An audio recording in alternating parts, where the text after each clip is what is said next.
Hey YouTube, it's me, Brianna. I'm the author of the young adult horror novel Blood and Water, the young adult urban fantasy novel Reflections, and the one I play Touch, all of which are available to purchase on Amazon. Before I get started, I just want to go ahead and thank everyone who has supported me on Patreon. I hit a big milestone this past week, and I could not appreciate each and every one of you more than I already do. It is so humbling to see how much you all believe in me, and your support really does mean the world to me. And you know what? If you haven't signed up to support me, well, what are you waiting for, huh? Anyway, I was tagged by the magnificent Joey Paul to provide my answers to the Small AuthorTuber Tag, which was originally created by Brooke Passmore, Holly Davis, and Katie Wilson. They're all great people with great channels of their own, so I will make sure I link to those videos below, as well as Joey's answers to this tag. So, without further ado, here are my answers. Number 1.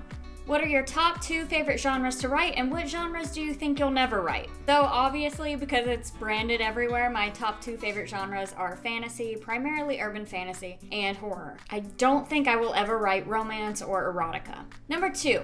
How long have you been on AuthorTube? Technically speaking, I've been on AuthorTube since about 2015, but really I've only been serious about it for the past year or so. Number 3. What is your video setup? Lights, camera, microphone, etc. As I've mentioned previously, I film all my videos using my iPhone 6s.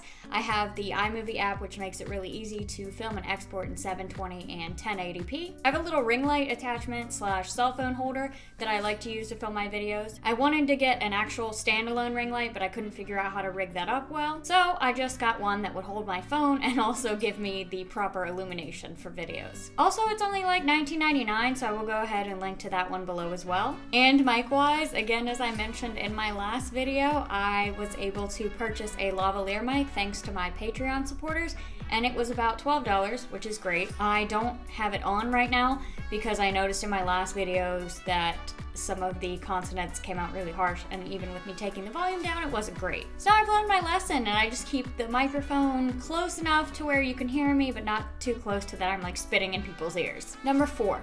Do you write scripts for your videos, or do you wing everything as you film? When I first got started, I used to wing it, and I would kind of go off on tangents, and it just wasn't good for anyone. So now what I do, I have a couple bullet points as my sort of script, and I kind of just go from there. I found that it comes across a lot more naturally if I do it that way rather than trying to write out every single word for me to say. Number 5.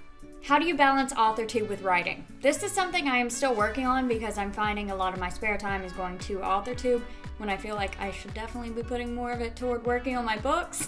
But I will say that I try to record all of my videos on the same day, so if it's not that day, then my free time has to go to writing rather than AuthorTube. Number 6. Do you bulk film your videos or shoot them one at a time? I do a little bit of both depending on the week. Ideally, I would bulk film all the videos for 1 month at once, but often because I am lazy or unmotivated after work, which is usually when I shoot my videos, I will just do one at a time. Lately though, I have been really good about shooting 2 or 3 at a time, which is a much better and more efficient use of my time, and I highly recommend bulk filming if you can. Number 7. How much do you have to edit / delete out of your videos? I don't delete too much, but it honestly does depend on how long the video is. If I realize as I'm going back through the video that it is just way too long and that no one's going to watch it, I will cut huge sections out of it. Most of the time, all I have to edit out is some weird pauses, weird turns of phrases, any ums or ahs or likes or stuttering or messing up, which is something I do pretty frequently. Number 8. Do you edit and upload videos the day they're posting or schedule them in advance? I do a little bit of both now that I have Patreon. A reward for one of the tiers of my Patreon supporters is that they get early access to my YouTube videos. In order for me to give that early access, that means the videos have to be done early.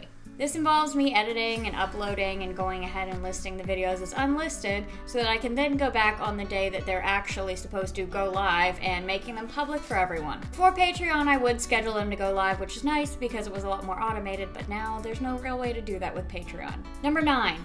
What do you enjoy most about making AuthorTube videos, and what's the hardest part? For me, I really love the sense of community I get from AuthorTube. I love the idea of being able to help people and make new connections and sort of serve as a mentor to some people. That is just amazing to me, and I will never be able to get over how cool it is that I can film one video in my bedroom and be connected to so many people all over the world just by posting it. I'd say the hardest part of AuthorTube is making the time for it. Although the filming itself doesn't take up a lot of my time, there's also the scripting, editing, uploading, sharing to social media, and what have you that tend to consume a lot of time. Which is no big deal if I know this in advance and I remember it and I schedule for it, but some weeks AuthorTube gets pushed aside for other shit. And lastly, number 10.